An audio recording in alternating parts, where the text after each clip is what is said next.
જેતપુર શહેરમાં RNB Navagadh railway પુલથી Navagadh ચોકડી સુધીનો લાખોના ખર્ચે બનાવવામાં આવેલ આરસીસી રોડના કામમાં ભ્રષ્ટાચાર થયાના આક્ષેપ સાથે જેતપુર શહેર તાલુકા કોંગ્રેસના આગેવાનોએ વિરોધ પ્રદર્શન કર્યું અને નબળા કામ કરનાર કોન્ટ્રાક્ટરોને ભારતીય જનતા પાર્ટી ઝાવરી રહી હોવાના આક્ષેપો કરવામાં આવ્યા.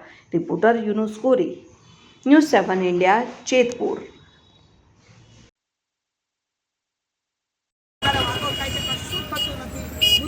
પત્રકાર મિત્રો અને અમારા લોકોએ ઘણી વાર રજૂઆતો કરી પણ કોઈ સાંભળતા જ નથી. છેવટે એટલા બધા ઢીઠા થઈ ગયા છે કે ચૂંટણી આવે ત્યારે એ બધી વાતો સરસ ਕਰਕੇ આપણને લાગે કે જાણે કે આ બધા ભગવાનના અવતાર છે, પરંતુ જ્યારે નીચે બધું આપણે જોઈએ ત્યારે આપણને એમ લાગે કે ના, ખરેખર આ શિષ્ટાચારનું સ્થાન પણ આવી ચૂક્યું છે અને એ લોકોને જરા પણ અસર થતી નથી.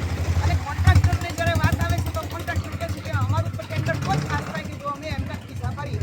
એટલે એક શાયરે ચોખ્ખું કીધું કે ખાડા ભરવાની ક્યાં વાત કરો છો, આ ખાડા બધા ભરાય જ છે ને, કેવી રીતે? અમે પૂછ્યું તો કે જો એ લોકો ટેન્ડર ભરે ખાડા ભરાય, એ લોકો કરપ્શન કરે એના કેટલા ખાડા ભરાય, જેટલા પૈસા ખાય એના ખાડા ભરાય. ત્યાર પછી તમે જો તો ટ્યુબ અને તમારા બધા ચપ્પલ ફાટે તો એ બધા મોચીઓના ખાડા ભરાય. પછી તમે જો તો પેટના ખાડા ભરાવવા માટે હળવૈદો પાસે જવું પડે, તમારા ઓર્થોપેડિક સર્જન પાસે જવું પડે, એના ખાડા ભરાઈને મરી જાવ. એટલે સમજી ગયો કે તમામ સ્મશાનમાં જવાની બધી સામગ્રી જો એના ખાડા ભરાય.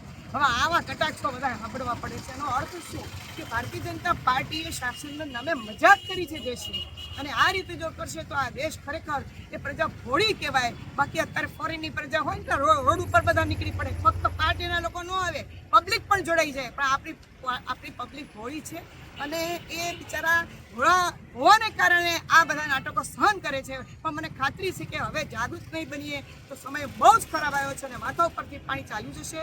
એ માટે આપણે જાગૃત બનીએ અને આજ પછીથી આવા કાર્ય ન થાય, કારણ કે આ બહુ ભયંકર બાબતો છે. અને રાત અને દિવસ આપણે અખબારોમાં અને ટીવીમાં જોઈએ છીએ કે કેટલા લોકોની બિચારોના જીવ જાય છે. અને એ માટે કરીને રસ્તાનું સુધાર થાય, રસ્તા વ્યવસ્થિત બને. 2-3 વર્ષ તો ચાલવા જ જોઈએ, અહીંયા તો 2-4 મહિના પણ નથી ચાલવા. અમે જે ઊભા છીએ એ તો 15 દિવસની અંદર આટલું બધું અહીંયા ખાલી દેખાય છે. એ ઉપરથી આપણે જાગૃત થવું જોઈએ, લોકોને જાગૃત કરવા જોઈએ. જય હિન્દ.